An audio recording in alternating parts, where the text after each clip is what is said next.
దీనమ్మ జీవితం ఒక్కొక్కడు మామూలుగా ఓవరాక్షన్ చేయట్లా. జగన్మోహన్ రెడ్డి గారిని విశాఖపట్నం సిపి గారు జస్ట్ ఆయన ఒక ఎమ్మెల్యే అన్నాడంట. వరుస ప్రెస్ మీట్లండి వైసీపీ నాయకులందరూ.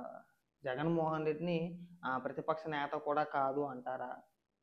మీరు పులివెందుల ఎమ్మెల్యే అని పిలిచి అవమానిస్తారా? అందులో అవమానించడమే ఉంది.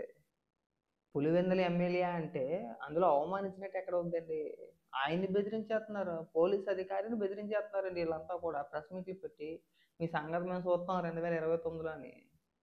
29లో మీరు గెలిచినప్పుడు సంగతి గెలిచేది ఉండదు, సచ్చేది ఉండదు. ఎందుకు ఈ అప్పబ్బాయి కౌలు అని అడుగుతున్నా. పోలీస్ అధికారులు బెదిరించేస్తున్నారు వీళ్ళంతా కలిసి. వీళ్ళకి బుర్ర ఉందనాలా పోయిందనా నాకైతే అర్థం కావట్లా.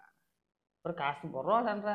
జగన్మోహన్ రెడ్డి పులివెందుల ఎమ్మెల్యేనే, ప్రతిపక్ష నేత కాదు. మాజీ ముఖ్యమంత్రి కరెక్టే, కానీ ప్రస్తుతానికి పులివెందుల ఎమ్మెల్యే. అదేమి బూత్ కాదు మనం ఇక్కడ గుడ్రలు దించుకోవడానికి. కాస్త ఈ అతేవారం తగ్గించండి రా. చాలా ఇబ్బెట్టిగా ఉంది చూడడానికి.